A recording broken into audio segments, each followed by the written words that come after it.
ओम नमो भगवते वासुदेवाय। ओम नमो भगवते वासुदेवाय।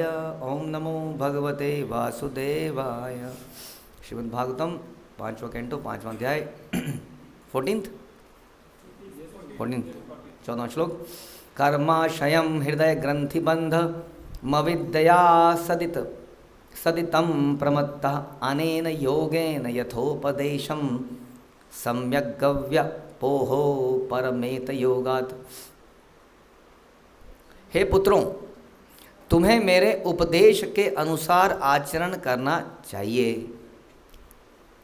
तो उपदेश बता रहे हैं कि मैंने उपदेश काइंड ऑफ दे दिया है, तो मैं दे रहा हूँ, लेकिन इसको आचरण में लेके भी आना है, वरना कोई उपदेश का फ़ायदा नहीं है। ये टाइम पास नहीं है कि अच्छा समय बीत गया।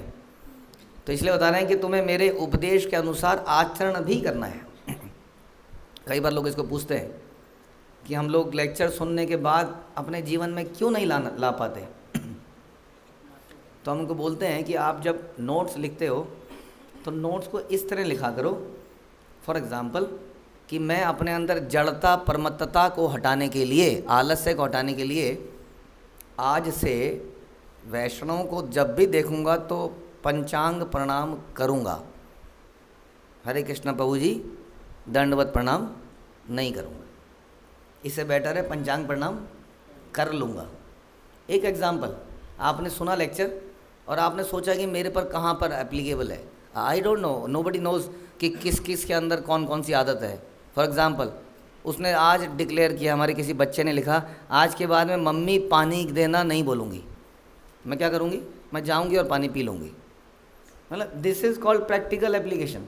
अगर आप ऐसे नोट्स नहीं बना रहे हैं इस प्रकार से कि आज मैं वास्तव में जब हम खाली बैठेंगी तो किसी वैष्णव की निंदा नहीं करेंगी, समथिंग, तो आप कुछ लिखेंगे इस प्रकार से कि मैं नहीं करूँगी, ये करूँगा, तब जाके वो आचरण में आएगा। नहीं तो वो ज्ञान के लेवल पे नोट्स रह जाएंगे।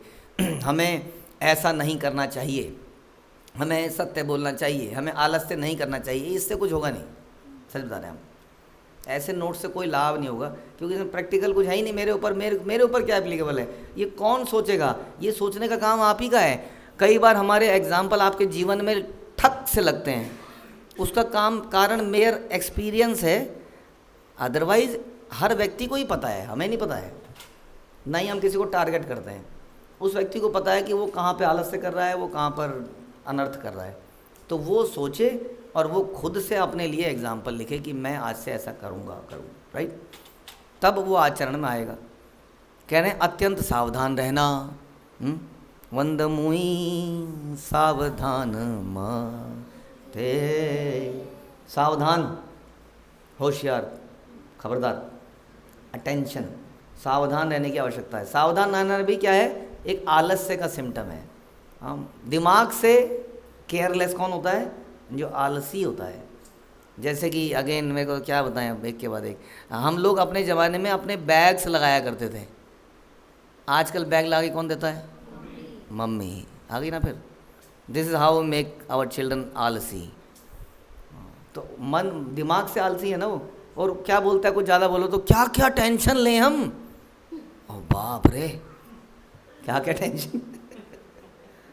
तो बचपन से ही हमने उसके अंदर भरा हाउ टू बी आलसी। somehow score good marks, that's it. That is the only one objective for 12 years plus 3 plus 3 4 these many years, good marks only. उसके बाद जो पीस निकलता है, जो आउटपुट निकलती है, वो कहीं पर डिज़ायरेबल नहीं है दुनिया में। और जब से दुनिया में AI इत्यादि आ गया है तो कहेंगे भाड़ में जाओ, तुमसे काम कराएंगे, इससे बेटर तो ये कर देगा हमसे। हाँ, तो इसलिए रिडंडेंसी होती जा रही है। तो इसलिए सावधान रहना, ये किसका कार्य है? तो उस व्यक्ति का ही कार्य है। अब आप कहोगे गुरुजी आपने टोका नहीं, गुरुजी आपने बोला नहीं, कैसे बोलेंगे जी, कहाँ कैसे बोलेंगे? ये हमारा खुद का काम है कि हम सावधान रहें कि हम क्या नहीं कर रहे हैं और क्या कर रहे हैं। इन विधियों से तुम लोग सकर्म अभिलाषा की अविद्या से छूट सकोगे। सकर्म अभिलाषा, तो the only biggest problem is material desires. कह रहे हैं अगर आप इस ज्ञान को सुनोगे, उसके बाद इस ज्ञान को जीवन में अप्लाई करोगे और सावधान रहोगे, तो तुम्हारे हृदय से ये अभिलाषिताएँ चली जाएंगी, मटेरियल डिज़ायर्स चली जाएंगी। और तुम्हारे हृदय में स्थित बंधन रूपी ग्रंथि पूरी तरह से कट जाएगी। जो बंधन है, अटैचमेंट आउट ऑफ इल्यूजन, शरीर के प्रति, रिश्तों के प्रति, वो चला जाएगा पूर्णतया यदि आप ऐसा करोगे तो।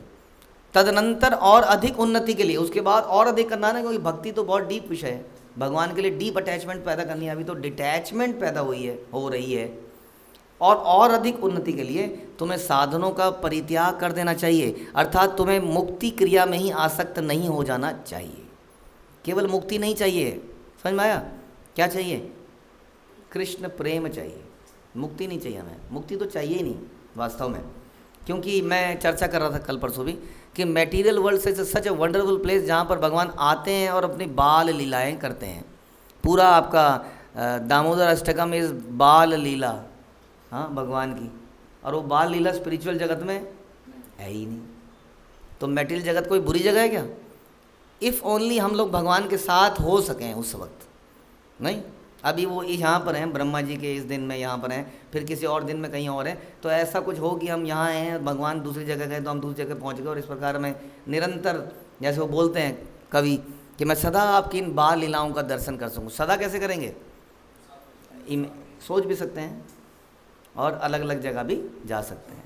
तो इसलिए इट इज़ नॉट, ये ऐसा नहीं है कि हमें जाना ही है, हमें भक्ति करनी है। यहाँ पर it is difficult, we know, हाँ जाना भी है, लेकिन ऐसा कुछ हो कि भगवान का संग बना रहा है, नहीं तो भगवान के भक्तों का संग बना रहा है। लाइक हम कहते हैं कीट जन्म भी हमारा हो तो भक्त के घर में कीड़े का जन्म भी हो जाए, सो दैट उनका उच्छिष्ट खा पाएँ। तो इस प्रकार का भक्तों का दृष्टिकोण ऐसा है कि उन्हें मुक्ति भी नहीं चाहिए। भगवान यदि चाहते हैं कि वे संसार में ही रहें, लेकिन एक चीज़ है कि भक्तों का संग मिलता रहे और उनके संग में आपकी भक्ति करते रहें, ऐसा भक्त मांगते हैं। इसलिए अधिक उन्नति के लिए तुम्हें ये करना है, केवल मुक्ति के प्रति आसक्त नहीं हो जाना। कि अब हमने तपस्या कर दी है, अब हमने बाहर का खाना छोड़ दिया है, अब हमने ये कर दिया है, हमने वो इनफ नहीं है। क्या हम प्रेममयी सेवा कर रहे हैं? क्या सेवा करने के लिए, साधना करने के हमारे अंदर उत्साह पैदा हो रहा है? उत्साह से ही तो होता है सब कुछ। उत्साह होगा तभी व्यक्ति साधना करने के लिए, सेवा करने के लिए आगे आएगा, उसको बोझ नहीं लगेगा, बोझ एक और मुसीबत आ गई। तो इसके लिए हमें आगे बढ़ना पड़ेगा भक्ति में, भगवान की कथाएं सुननी पड़ेंगी। प्रभुपाद कह रहे हैं कि ब्रह्मभूता प्रसन्न आत्मा ना सोचती ना कांक्षति समा सर्वेषु भूतेषु मद्भक्ति लभते परम। तो थिंग इज कि भक्ति के बाद आप ब्रह्म स्थिति पे नहीं पहुंचते हैं, आप पहले ब्रह्म पे पहुंचते हैं। ब्रह्म ज्योति भी पहले आती है ना, फिर स्पिरिचुअल जगत आता है।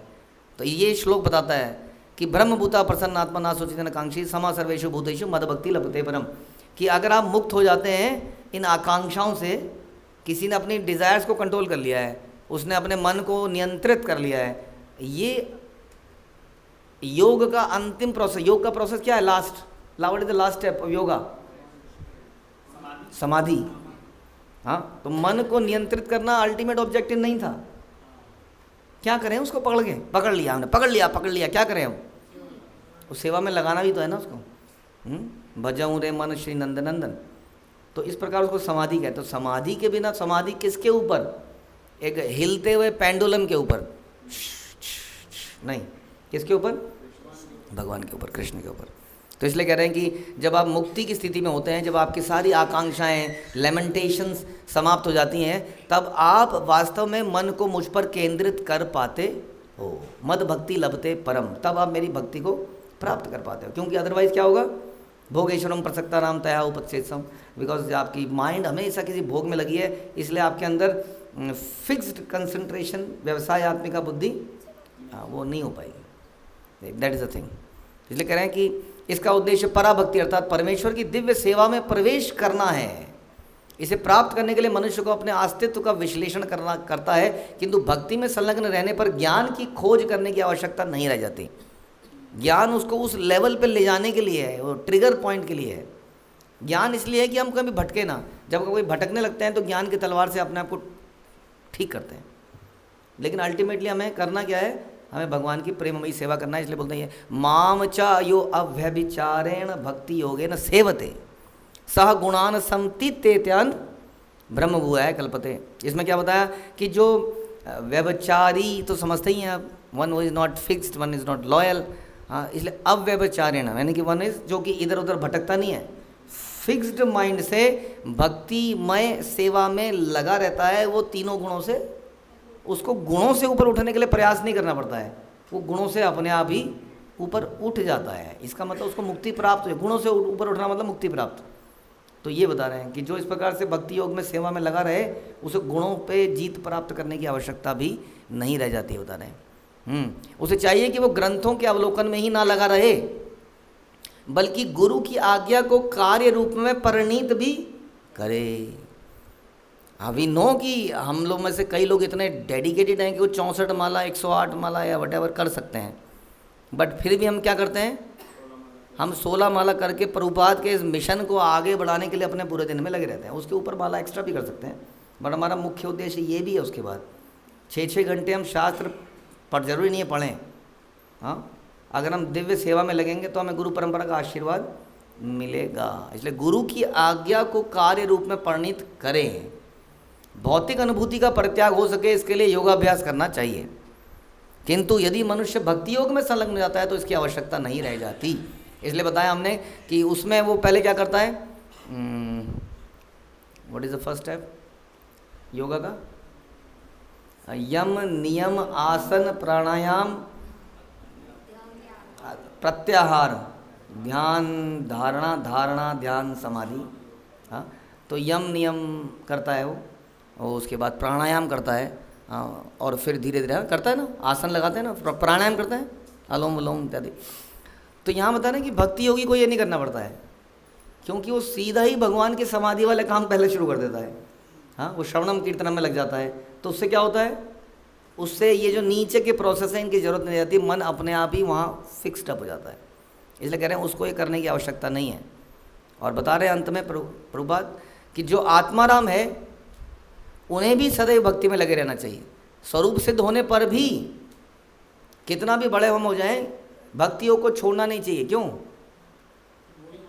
ये तो प्रयोजन है ना, ये केवल आभिधेय नहीं है, it is not a process, ये एंड भी है, यही मीन्स है और यही एंड है, यही हमारे ऑब्जेक्टिव है। हम भगवत धाम जाएंगे तो भी हम भक्तिमय सेवा में निरंतर लगे ही रहेंगे। इसलिए कह रहे हैं कि कोई कितना भी हो जाए, आत्माराम भी कुछ ना हो जाए, आत्मारामस्य मुनयो निर्गंथा अप्य रुकर में, उसको भी भक्ति योग के कार्यों में लगा ही रहना चाहिए। इस प्रकार उसका मन अपने आप ही नियंत्रित हो जाता है। तो ये शिक्षा दे रहे हैं अपने बच्चों को कि आप इसको करिए, करना बड़ा इंपॉर्टेंट है, केवल सीखिए मत, इसको अपनी ज़िंदगी में उतारिए, कुछ प्रैक्टिकल काम कीजिए।